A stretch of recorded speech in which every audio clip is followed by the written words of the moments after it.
Boa noite a todos os nossos irmãos que estão assistindo pela UME Alvorada, mais essa exposição pública com um tema, que nesta noite é sobre a ansiedade. Nossa irmã Itiana, que vem lá de Santa Cruz, da UME Santa Cruz, lá da Sociedade Espírita. Me socorre, Itiana, agora aqui eu perdi, né? Irmã Clara. Irmã Clara, tá aqui. Em Santa Isso. Cruz do Sul, multiplicadora da área do estudo do Espiritismo. Nossa irmã aí trabalha na área do estudo, não é tão importante, que organiza os estudos nas casas espíritas, né, das obras básicas, não é, da doutrina espírita.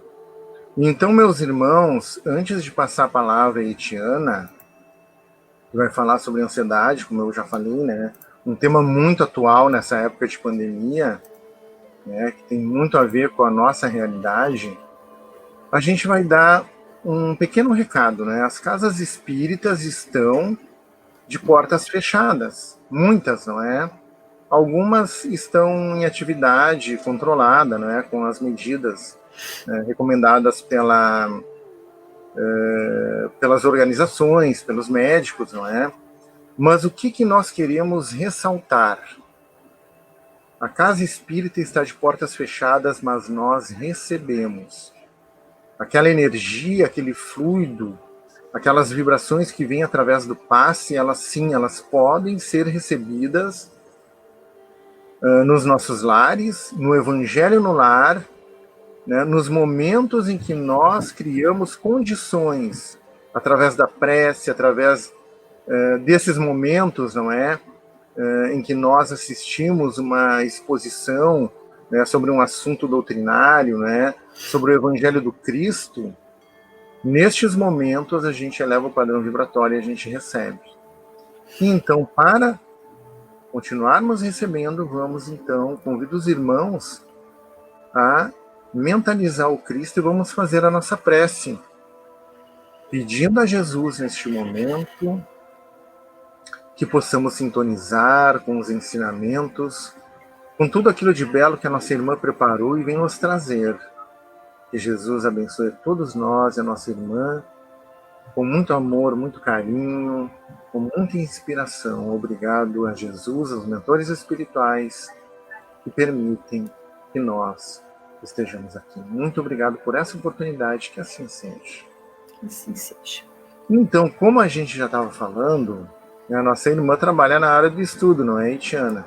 Isso. Lá em Santa Cruz, e isso faz parte de uma troca, não é, que nós fazemos, né? Então a gente recebe o pessoal aqui para compartilhar conosco esses ensinamentos valiosos.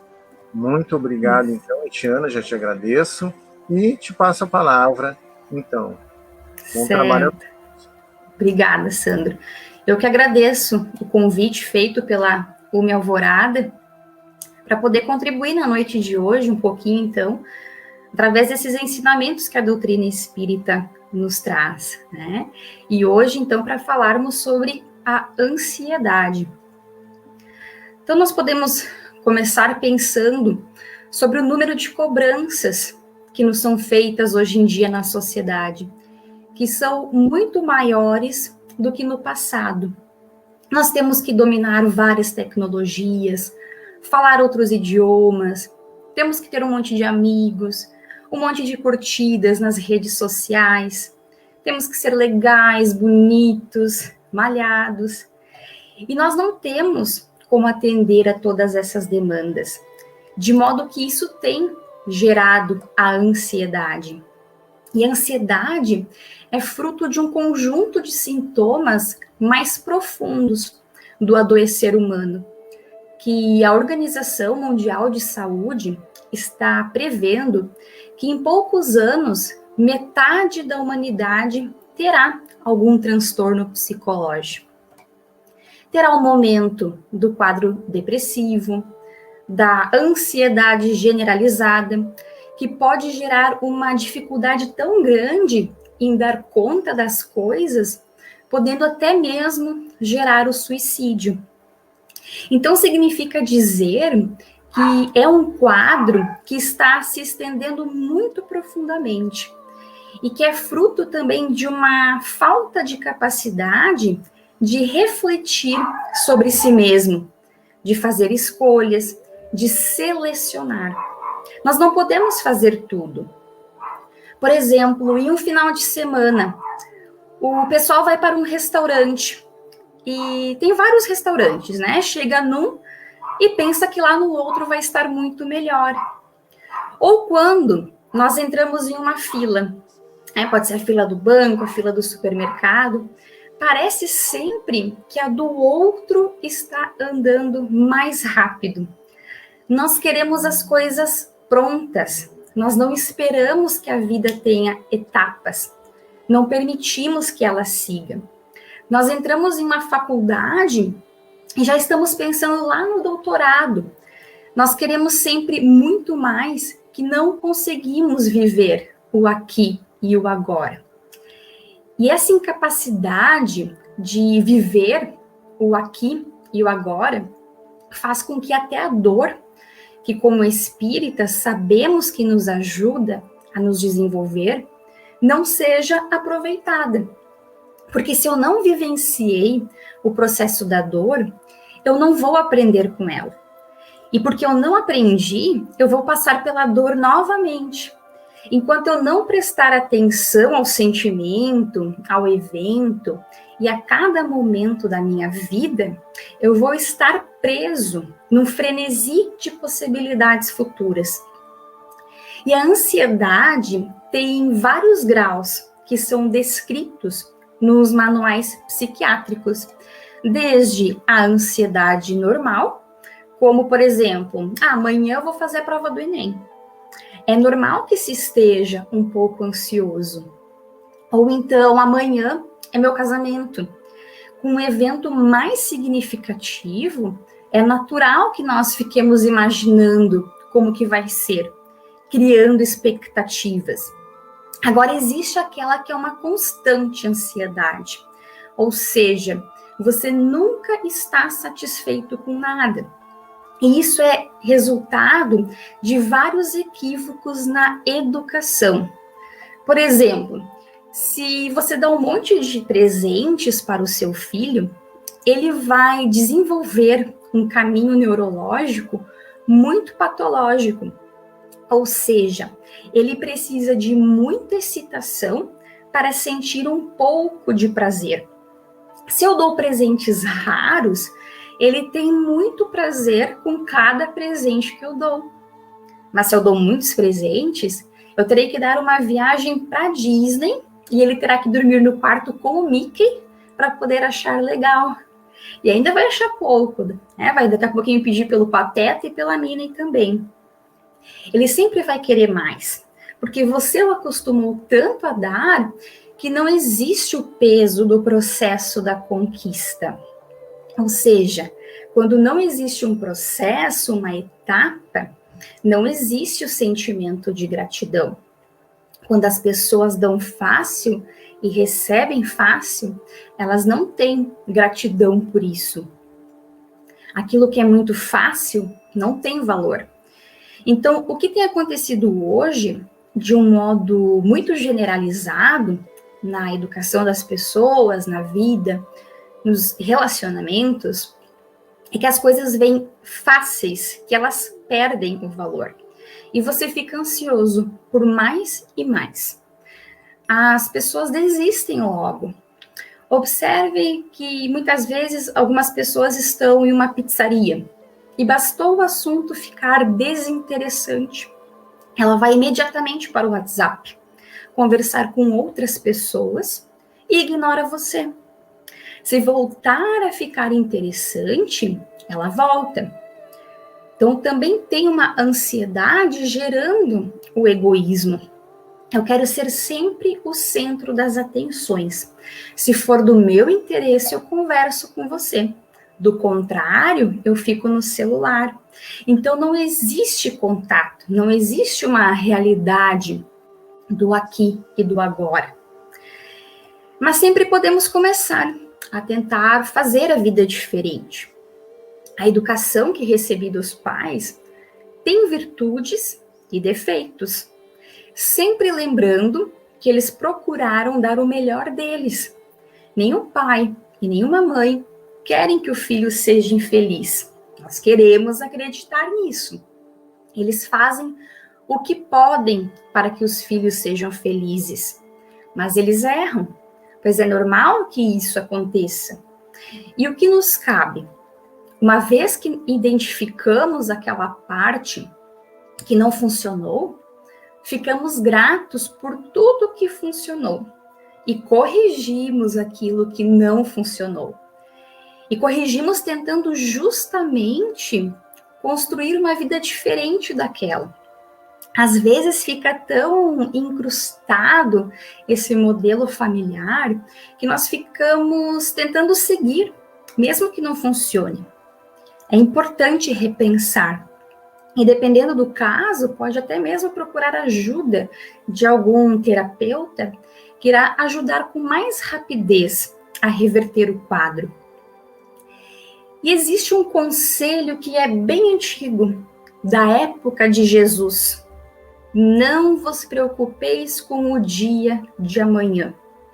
Essa preocupação, ocupar-se previamente de uma coisa que não aconteceu, lhe tira o foco de estar voltado para o que está acontecendo. E não há aprendizado nenhum. Temos que aprender a respeitar processos, fazer isso de propósito para poder aprender. Por exemplo, se você quer um bolo, você vai na padaria, compra e vai para casa. Mas já pensou você mesmo fazer esse bolo? Vai lá, pega uma receita, procura na internet, tem etapas. Quebra os ovos, coloca margarina, açúcar, farinha, e não usa a batedeira. Bate a mão, que é para sentir a dificuldade, sentir a dor, o suor. E ficou pronto? Ainda não, ainda está quente. Se comer não vai fazer bem, vai dar uma dor de barriga. E aí você espera. E é no mínimo umas 4 horas esse processo do bolo ficar pronto. E isso mostra que a vida tem um processo. E quando você vai comer, tem um prazer que o bolo comprado não tem, porque houve um investimento. E é assim também nos relacionamentos, em tudo na nossa vida. E é preciso que haja maturidade para que se possa usufruir daquilo. E o que faz com que muitas celebridades terminem morrendo? Elas alcançaram tanto sucesso, tanta visibilidade, tanto poder antes do tempo, que o ego não tem condição de lidar com todas aquelas demandas. E a pessoa entra num frenesi tão grande, que é tudo tão comum, é tudo tão sem graça, que para ela ter algum tipo de prazer, ela vai começar a usar drogas, ter comportamentos perturbados, para que ela possa sentir algo de diferente. Emmanuel, que foi o mentor espiritual de Chico Xavier, nos diz uma coisa muito interessante. A natureza não respeita as construções cujo tempo não ajudou a erguer. Aquilo que vem fácil, também vai fácil. Então, é preciso que a gente entenda que as coisas têm que ter etapas e aprender a valorizar essas etapas. O ansioso é alguém que não consegue ficar só consigo mesmo. Se você é alguém que numa sexta-feira à noite não consegue ficar sozinho com você mesmo e achar legal de ficar com você mesmo, está precisando de ajuda. Se você não é capaz de convencer que você é uma boa companhia para você mesmo, como que você vai convencer de que é uma boa companhia para alguém? Alguns traumas também podem gerar ansiedade. Por exemplo, você sofreu um assalto no sinal. O motoqueiro chegou, colocou uma arma, pegou o seu celular e tudo mais. Então é natural que nos próximos dias, toda vez que você parar em um sinal e uma moto se aproximar de você, você tenha uma crise de ansiedade. Nesses casos, você terá que viver a vida, terá que continuar a trabalhar, parar nos sinais de trânsito, e com o tempo você vai perceber que o seu coração vai entender que nem todo dia você vai ser assaltado. E você vai voltando normalmente a viver. Se você não conseguir e continuar numa ansiedade que vai crescendo até virar síndrome do pânico, que são aqueles ataques de ansiedade onde está tudo normal e de repente vem um aceleramento cardíaco, uma sudorese, uma sensação de morte iminente, sem que nenhuma coisa esteja acontecendo, aí nesses casos é indicado procurar uma ajuda, que geralmente é o acompanhamento psiquiátrico, com medicação exclusiva para pânico, e um acompanhamento terapêutico, que é para reconfigurar ou ressignificar aquele evento que provocou a ansiedade. O cristianismo, de um modo geral, vai tratar disso, quando Jesus nos diz: não vos preocupeis com o dia de amanhã. Sócrates também disse: conhece-te a ti mesmo. E Santo Agostinho dizia que à noite, antes de dormir, fazia uma avaliação de como havia sido o dia dele. Então vamos pensar na importância disso. Por exemplo, eu estou num canto e uma pessoa me chama de idiota, me diz que eu sou burra e me humilha. E eu vou pegando aquilo. Então, dentro de mim mesmo, vem um sentimento de inferioridade, me comparando com as pessoas. E isso tudo é lixo mental. Isso provoca a ansiedade. Agora, se à noite eu parar para limpar esse lixo mental, é claro que eu vou dormir bem. Todos os dias nós tomamos banho. Se conseguimos limpar o corpo, por que então não limpar a mente? Depois de um dia de sujeira mental, toma um banho de alma, limpa a pauta. Porque senão você compra essas ideias como verdadeiras. Ah, você é incapaz, você é incompetente. E isso gera tanta ansiedade que as pessoas vão dormir.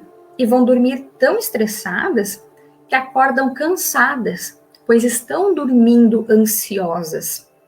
Você vai para o plano espiritual num conflito, querendo atender muitas demandas, e não descansa um minuto. As pessoas não desconectam. Outra coisa que provoca a ansiedade é usar o smartphone antes de dormir. Toda vez que vamos dormir, começamos a produzir uma substância que é chamada melatonina. E toda vez que eu vou ver o telefone, essa substância é produzida 50% menos. Então, quando nós não conseguimos produzir a melatonina a contento, a gente fica com um déficit de memória. E aí você está ansioso, está acessando o Instagram, o Facebook, e a ansiedade aumenta. Porque quando eu começo a acessar o Facebook e vejo todo aquele povo feliz lá em Nova York, está tudo muito maravilhoso, depois de 14 minutos, a pessoa está deprimida. É tudo que você não é e tudo que você não tem. E também é tudo mentira. E isso causa uma ansiedade, um frenesi de vida falsa. A vida simples parece que perdeu o sentido. Conversar com uma pessoa da família, num final de tarde, de uma sexta-feira, tomando um chimarrão, né, aqui no sul, aquilo não tem preço. E parece que eu sempre tenho que estar pronto já para a melhor balada, né, sabendo que agora, né, não podemos ir para festas, para baladas, mas parece que a gente tem que estar sempre pronto, né? Chegar no melhor carro e quando eu chegar, todo mundo tem que olhar para mim. E o que o Espiritismo vai nos dizer? Que isso tudo é uma ilusão. Isso é um mundo passageiro. Nós estamos aqui para termos muitas experiências que nos enriqueçam. Para que eu enriqueça com essas experiências, eu tenho que vivenciá-las a cada momento. E a mudança ocorre e não precisa de ansiedade para isso. A ansiedade não está relacionada à evolução. Ou por acaso nós já vimos Jesus roendo as unhas, preocupado em anunciar a boa nova? Ou seja, é um processo. Sabemos que o progresso vai acontecer com os homens, sem os homens, ou apesar dos homens. É claro que será muito melhor se a gente colaborar. O que acontece é que muitas vezes a gente confunde a não ansiedade para o progresso com a inércia. Estamos encarnados em um tempo histórico com tantas dificuldades e temos o dever de agir nesse tempo histórico, construir uma sociedade mais ética e atuando para que isso aconteça.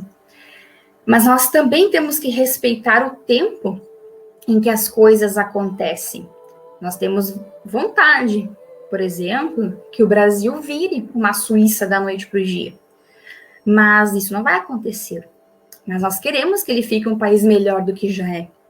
Então eu preciso não ter a ansiedade de querer queimar etapas, mas eu também não posso ter a paralisia de achar que os outros vão fazer por mim tudo.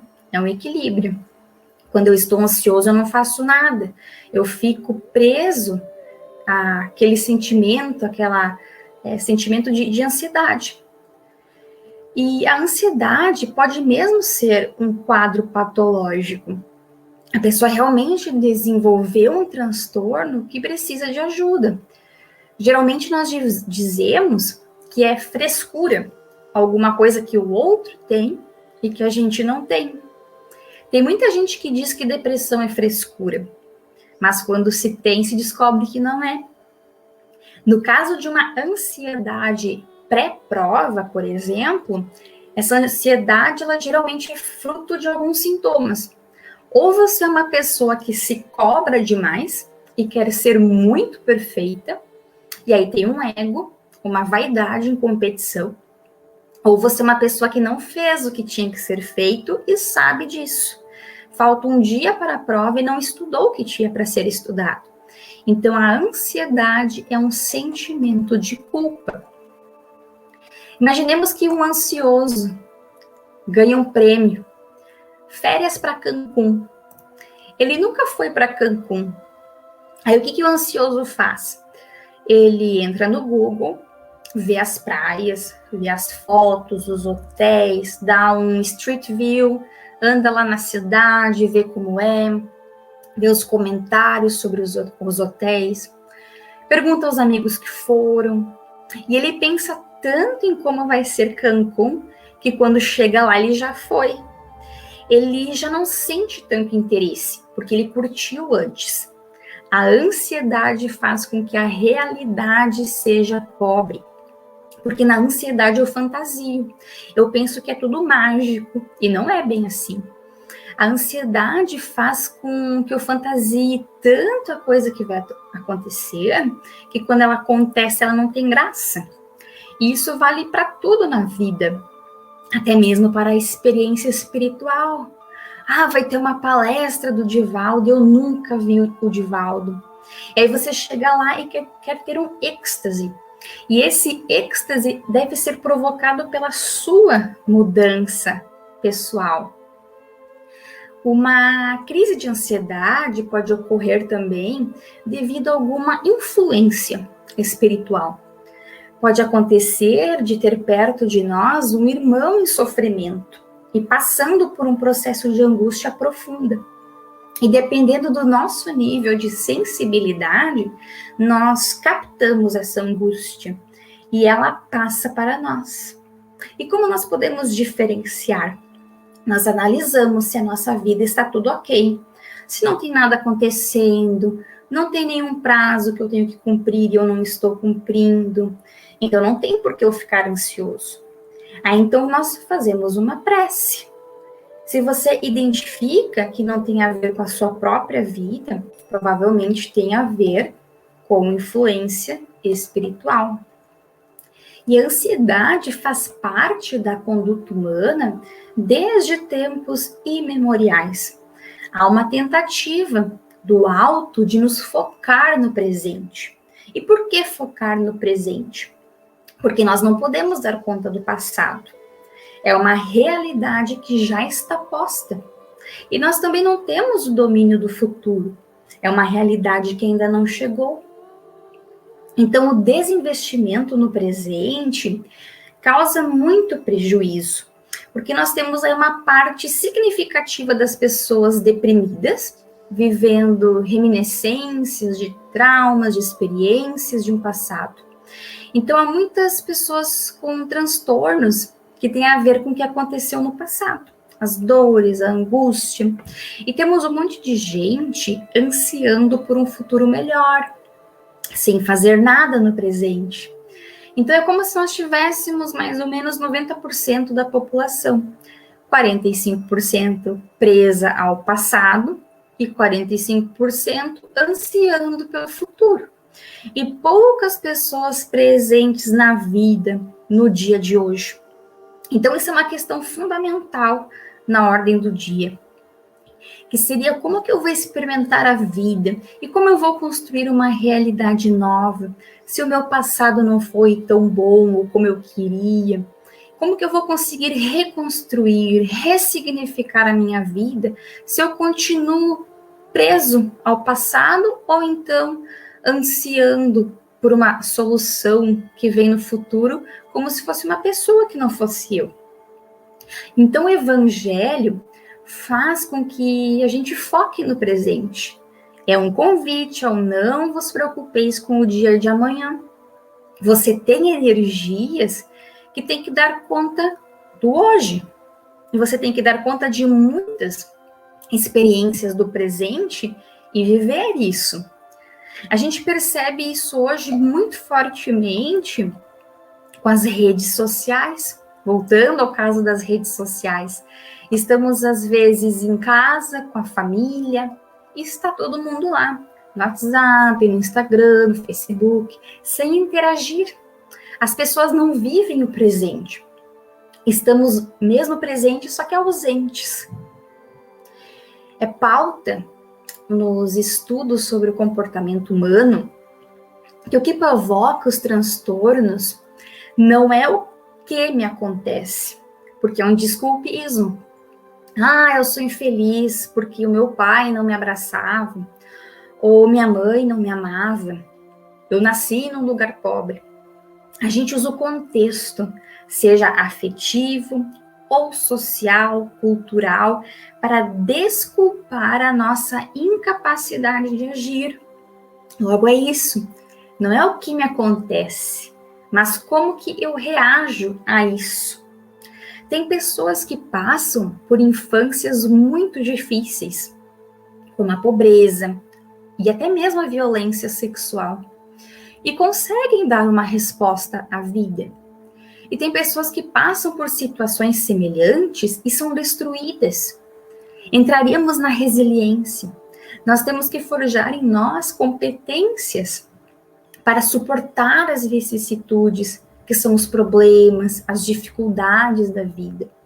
Então, nós temos que construir em nós capacidades para suportar essas dificuldades e não usá-las como desculpa para não agir, ou para ser ansioso, ou para ser deprimido, para ser angustiado. Claro que não desconsiderando quem tem esses sintomas e achando que eles são menores ou incapazes porque nós não temos esses sintomas. Né? Não é nada disso. Chico Xavier é um exemplo. Ele teve uma infância difícil e ele passa por vários constrangimentos. E qual é a resposta que ele dá para a vida? Servir e amar. Tem pessoas que passam por problemas muito menores e se tornam pessoas que se justificam como perdidos, marginais, e que dão respostas à vida com violência e desrespeitam o coletivo e a sociedade.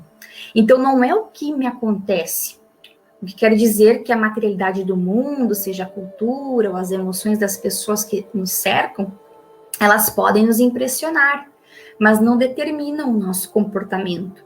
E por que é importante dizer isso? Porque muita gente usa isso como desculpa para não mudar, Tem até as frases da cultura popular. Filho de peixe, peixinho é. Pau que nasce torto, morre torto. Mas se você colocar um pedacinho de pau numa estaquinha, né, numa árvore que está crescendo meio torta, ela vai seguir um novo caminho. Ou seja, eu sempre posso oferecer para mim mesmo um novo percurso, a qualquer momento. Eu preciso me asserenar, senão a paz será sempre um sinônimo de ausência de conflito ou de perturbação. E essa é uma visão infantil de paz. É a ilusão de um mundo cor-de-rosa, em que eu só navego no meu barco da vida quando o mar estiver calmo. É infantil quem amanhece o dia e faz: ó Jesus, que hoje seja um dia tranquilo, não tenha problema no trabalho, que eu termine o dia bem. É sempre assim. Deixa o mundo zen para eu ficar zen. Na verdade, a ideia é assim: que eu possa me capacitar para, não importa quais sejam as ondas turbulentas da navegação do dia, eu consiga chegar até o final do dia e consiga fazer isso de forma serena e tranquila. Então, essa é a construção de uma capacidade que não pede para que o mundo mude, mas que, independente de como o mundo esteja, eu consiga ter a minha paz interna. Quando eu entrego, é quando eu entendo que seria muito melhor que Deus fizesse do jeito dele. Se o meu jeito até agora não tem dado certo, será que não seria a hora de eu delegar para ele? Vemos o próprio Evangelho nos aconselhando: faz a tua parte que o céu te ajudará. E tem algumas pessoas que pegam a Bíblia, invertem e leem assim: o céu vai me ajudar para eu fazer a minha parte. Certa feita, um rapaz estava estudando para um concurso, que já é algo que gera uma ansiedade, e disse o seguinte: esse concurso já é meu, este eu passo. E um amigo lhe disse: gostei da convicção. E o rapaz lhe responde: ontem eu tive uma conversa séria com Deus. E eu disse: olha, Deus, esse concurso você tem que me dar, ele é meu, me ajuda a passar. E ele perguntou para o amigo: o que você acha? E o amigo respirou e respondeu: olha, umas 3 coisas. Primeiro, eu acho que se você teve uma conversa séria com Deus só ontem, está atrasado, porque da parte dele a conversa sempre é séria. Segundo, eu não tenho dúvida, como ele lhe ama profundamente, ele vai lhe ajudar a passar nesse concurso.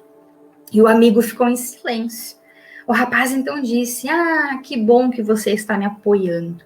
E qual é a terceira coisa que você iria me dizer? E o amigo diz: é que até onde eu li os livros de todas as religiões, de todos os campos de conquista da fé humana, há um conceito comum que perpassa todas essas crenças, a de que Deus é justo. Logo, se Deus é justo e ama toda a sua criação, ele vai ajudar você e todos os outros que estão inscritos no concurso. Então, quem você acha que vai passar? Deus não vai dar cola para você. E o rapaz então se constrangeu. Então, essa responsabilidade minha não é tirada. É infantil delegar para Deus. É terceirizar a evolução. E eu não posso fazer isso. Não posso delegar para Deus uma tarefa que é minha. Mas eu conto com Ele. Sobretudo para resolver aquelas coisas mais dramáticas. Aquelas dores que nos fazem sofrer tanto. Essa entrega tem que ser total. É nessa entrega, quando os meus recursos se esgotam.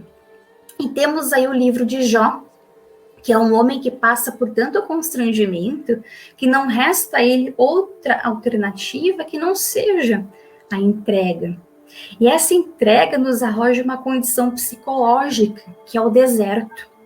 O deserto é quando todos os meus recursos se esgotam, quando os meus amigos mais influentes não servem para mais nada.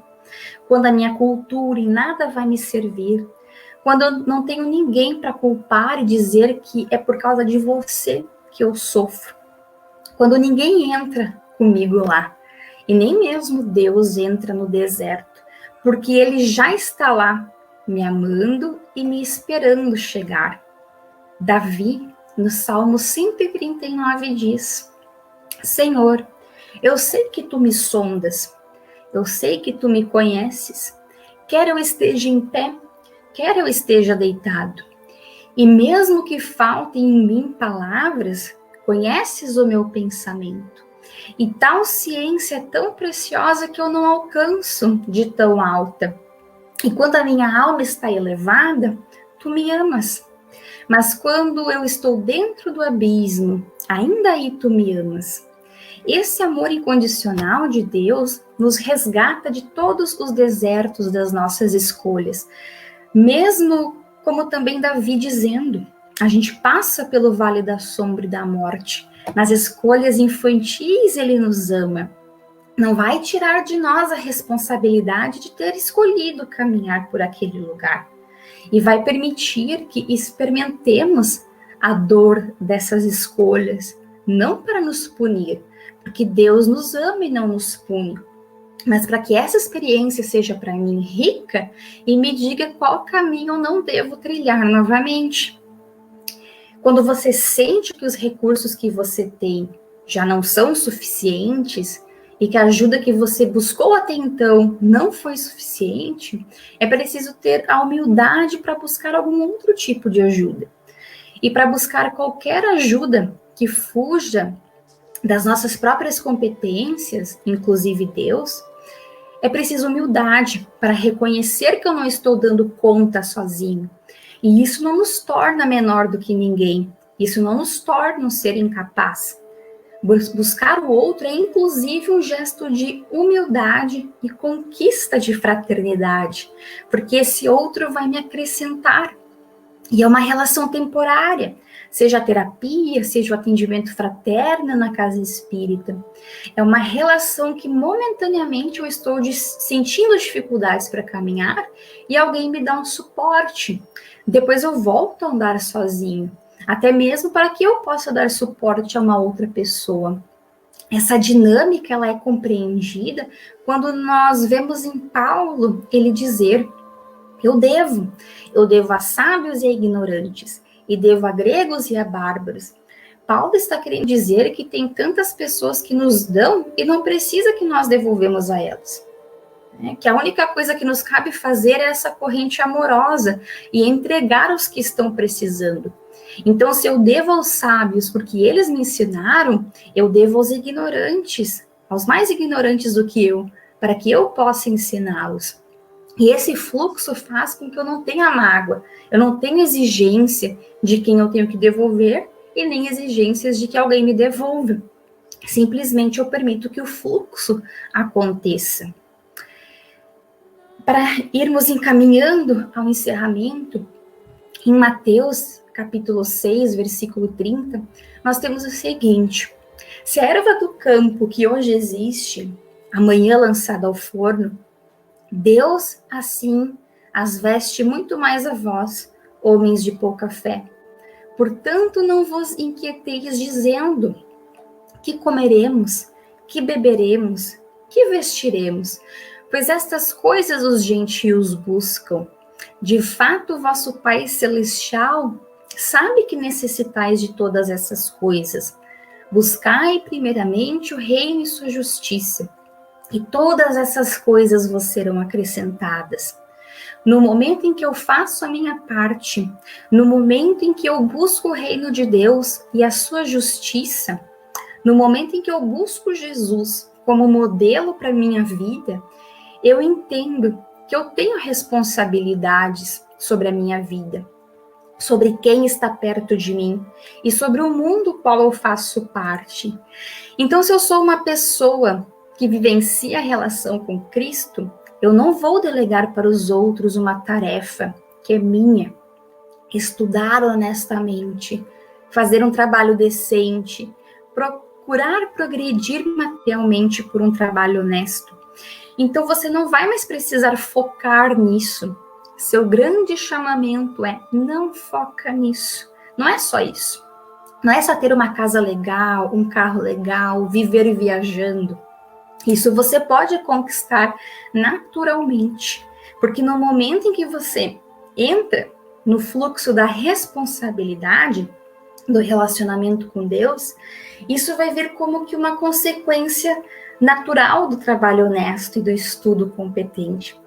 Então você não vai ter que se preocupar, porque a ansiedade vem de quem quer receber sem plantar. Mas quem planta não tem ansiedade, porque sabe que tem um tempo de plantar, de germinar e de colher. Esta é a mensagem que nós tínhamos para a noite de hoje. Então, passo a palavra ao Sandro, mais uma vez agradecendo o convite e a oportunidade de compartilhar com todos estes ensinamentos, né, do Evangelho, através da doutrina espírita. Nós é que agradecemos, Etiana. Muito bom, né? Muito confortador para nós escutar as tuas palavras. E agradecemos muito a tua colaboração, né? A assistência também do pessoal do Facebook, né? E vamos nos encaminhar então para a nossa prece final, lembrando que nós recebemos do mundo espiritual tudo aquilo que é necessário para nós. Basta que nos concentremos com fé, com confiança, né? Vamos então visualizar a imagem do Cristo neste momento, à nossa frente, com as mãos colocadas sobre nossas frontes, sobre nossas cabeças, na certeza de que estamos em sintonia, sim, não existem barreiras, não, para assistência espiritual. Não existem barreiras para o amor de Deus, nosso Pai. E vamos pedir a Jesus: Senhor, toca-me, Senhor, com as tuas mãos de luz, que eu possa ter energia, força para vencer as dificuldades do caminho. Façamos a nossa prece, irmãos, prece íntima, com confiança, pedindo a Ele tudo o que for necessário neste momento, por breves instantes, cada um de nós, orando e pedindo a Jesus, com muita fé. Oremos, irmãos.